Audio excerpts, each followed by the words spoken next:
నమస్తే, welcome to max TV health. Banjara హిల్స్లో ఉన్నటువంటి doctor Arya's multi speciality dental హాస్పిటల్లో ప్రజెంట్ మనం ఉన్నాం. మరి ఈ సమస్యల గురించి మనకి ఎక్స్ప్లెయిన్ చేయడానికి డాక్టర్ హేమంత్ కుమార్ ఎండిఎస్ గారు ఉన్నారు. సార్ వచ్చేసి మెయిన్గా స్మైల్ డిజైనింగ్ అలాగే రూట్ కెనాల్లో స్పెషలిస్ట్. మరి దంతాలకు సంబంధించి ఎటువంటి ప్రాబ్లమ్స్ ఉన్నాయో సార్ని అడిగి వాళ్ళు తెలుసుకుందాం. నమస్కారం సార్. నమస్తే అమ్మా. సార్, మామూలుగా చాలామంది అంటే మార్నింగ్ లెగ్గానే అందరూ బ్రష్ చేస్తారు. పేస్ట్ ఎంత పెట్టాలి, అసలు ఏ పేస్ట్ వాడాలి, ఎలా బ్రషింగ్ చేయాలి అనేది చాలామందికి తెలియదు. సో మెయిన్గా రెగ్యులర్గా మనం బ్రష్ ఎన్నిసార్లు చేయాలి, ఏ పేస్ట్ వాడాలి సార్? ఇది చాలా రెగ్యులర్ క్వశ్చన్ అండి. నన్ను కూడా చాలామంది అడుగుతారు, నా పేషెంట్స్ కూడా చాలామంది అడుగుతారు. నేను డే ఇన్ డే అవుట్ వాళ్ళ ప్లేసెస్లో వాళ్ళకి నేను ఎడ్యుకేట్ చేస్తూ ఉంటాను. సో యూజువల్గా మనము బ్రషింగ్ ఒకటే చేస్తాము. మార్నింగ్ ఒక బ్రషింగ్ చేస్తారు, దాని తర్వాత ఇంకేం పట్టించుకోరు టీత్ గురించి. బట్ యాక్చువల్గా మనం చేయాల్సింది 2 times బ్రషింగ్. ఒకసారి చిగురులు మసాజ్ చేసుకోవాలి, టంగ్ క్లీనింగ్ చేయాలి, then followed by mouthwash. ఈ 4 steps రెగ్యులర్గా మీరు మార్నింగ్ నైట్ కన్నా ఫాలో అవ్వగలిగితే మన ఓవరాల్ హెల్త్ మెయింటెనెన్స్ అనేది చాలా బెటర్గా ఇంప్రూవ్ అవుతుంది. అండ్ టీత్ క్లీనింగ్ కూడా రిక్వైర్మెంట్ చాలా తక్కువ ఉంటుంది. అట్లని చెప్పి వెళ్ళొద్దని కాదు, but you will have very minimal deposits where the treatment will be little faster and తొందరగా అయిపోతుంది, మీకు ఎక్కువ డిపాజిట్స్ ఉండవు.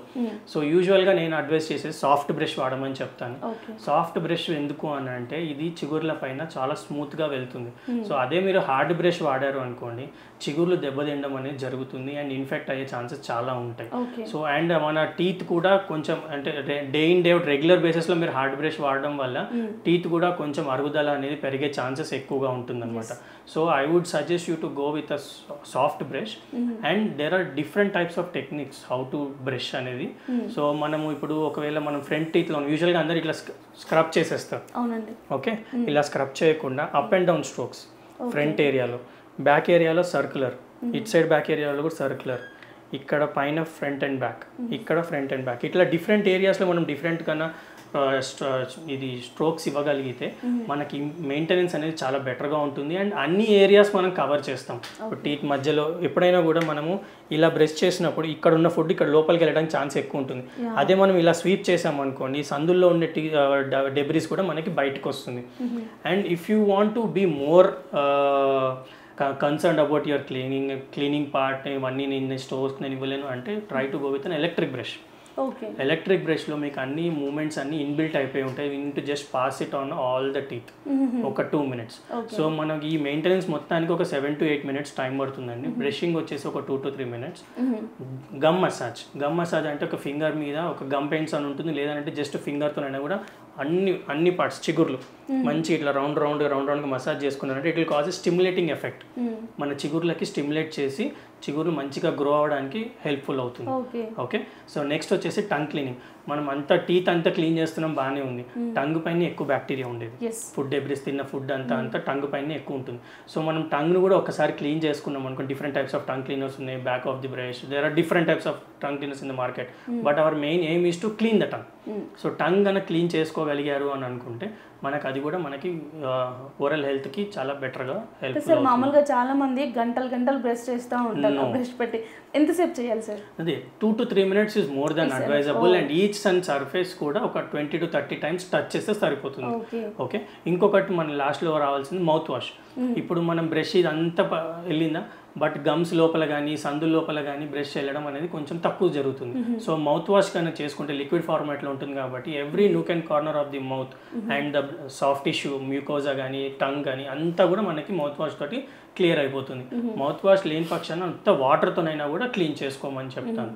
సార్ పేస్ట్ విషయంలో కూడా చాలా మందికి తార్ రోడ్ లాగా బ్రష్ ఎంత ఉంటే అంత పెద్దగా పెడుతూ ఉంటారు.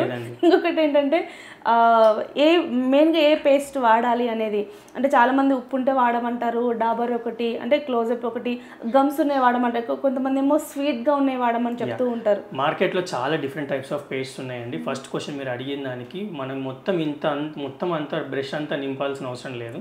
ఒక పల్లి గింజ లేదు అని అంటే ఒక బఠానీ గింజ అంతా పేస్ట్ మనం అప్లై చేసుకుంటే సరిపోతుంది. పేస్ట్ మెయిన్ ఫంక్షన్ ఏంటి అని అంటే లస్చర్ తీసుకురావడము, సర్ఫేస్ని క్లీన్ చేయడం. ఓకే, మనకి ఇది గమ్స్కి కానీ లేకపోతే మన సెన్సిటివిటీకి కానీ డిఫరెంట్ టైప్స్ ఆఫ్ టూత్ పేస్ట్లు ఉంటాయి. ఇవన్నీ ఒక డాక్టర్ దగ్గరికి వెళ్ళి ప్రిస్క్రైబ్ చేసుకుంటే బాగుంటుంది. ఉప్పు ఉండడము ఇవన్నీ ఏంటి అని అంటే మనకి సెన్సిటివిటీ ఇష్యూని బట్టి మనం పేస్ట్ని ప్రిస్క్రైబ్ చేస్తాం. సో ఇప్పుడు గమ్ ప్రాబ్లం ఉంది అనుకోండి, వాళ్ళకి గమ్ స్ట్రెంథనింగ్ కోసం ఎక్కువ కావాల్సిన ఇంగ్రీడియంట్స్ అన్నీ ఉన్న పేస్ట్ని మనం అడ్వైస్ చేయడం అనేది జరుగుతుంది. ఇన్ జనరల్గా మెడికేటెడ్ టూత్ పేస్ట్ అందరూ వాడాల్సిన అవసరం లేదు. సెన్సిటివ్ ఇప్పుడు సెన్సోడైన్ టూత్ పేస్ట్ ఉంది, నాకు సెన్సిటివిటీ ఉన్నా లేకపోయినా రెగ్యులర్గా day in day out Sensodyne వాడతాను, అవసరం లేదు. సెన్సిటివిటీ ఉన్న పేషెంట్స్ మాత్రమే సెన్సోడైన్, గమ్ ప్రాబ్లమ్స్ ఉన్న వాళ్ళు పెరియోగార్డ్, అట్లా డిఫరెంట్ పేషెంట్స్కి డిఫరెంట్ టూత్ పేస్ట్ అనేది తయారు చేయడం జరిగింది. ఇక్కడ మార్కెట్లో ఏ తొందరగా అవైలబుల్ ఉంటే అది తీసేసుకొని చేయడం అనేది జరుగుతుంది. కానీ బట్ ఒక డాక్టర్ అడ్వైస్ తీసుకొని పేస్ట్లు అనేది వాడడం మంచిది.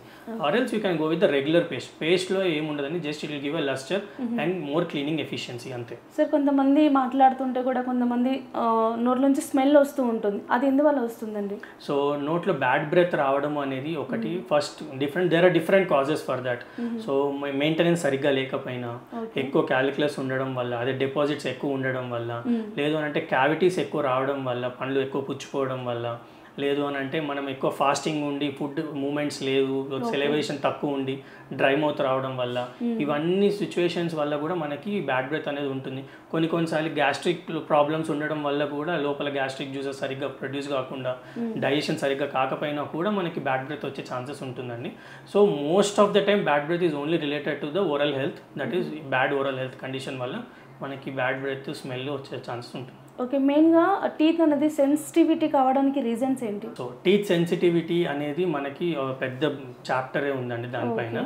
సో టీత్ సెన్సిటివిటీ అనేది 2 పద్ధతుల్లో మనకి ఫార్మేషన్ అనేది జరుగుతుంది. ఒకటి ఏంటి అని అంటే పైన ఎనామిల్ పొర, పన్ను యొక్క ఎనామిల్ పొర ఎప్పుడైతే కట్ అయ్యి డెంటిన్ ఎక్స్పోజ్ అవుతుందో అక్కడ నర్వ్ ఎండింగ్స్ ఎక్స్పోజ్ అవుతాయి.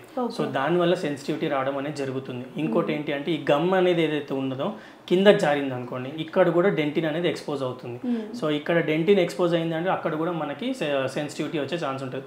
మోస్ట్ ఆఫ్ ద టైం అందరికీ సెన్సిటివ్ రిలేటెడ్ ఇష్యూస్ ఎప్పుడు వస్తాయంటే ఈ గమ్ ఇన్ఫెక్షన్ అయ్యి ఇక్కడ డిపాజిట్స్ ఫామ్ అయిపోయి గమ్స్ అన్ని కిందకి వెళ్ళిపోయి ఎముకకు కిందకి జారి ఈ టూత్ పార్ట్ ఏదైతే ఉన్నదో అది బయటికి బాగా ఎక్స్పోజ్ అయిపోయి ఉంటుంది.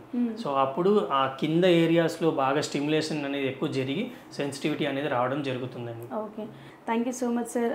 దంతాలు అందంగా కనిపించాలంటే ఎటువంటి జాగ్రత్తలు తీసుకోవాలి, అలాగే దంతాలకు వచ్చే సమస్యలకి మీ దగ్గర ఎటువంటి ట్రీట్మెంట్స్ అవైలబిలిటీ ఉన్నాయి, స్మైల్ డిజైనింగ్ ఎందుకు చేయించుకోవాలి, ఎవరు చేయించుకోవాలి మాకు తెలియజేశారు. Thank you so much. Thank you అండి, థ్యాంక్స్ ఎ లాట్.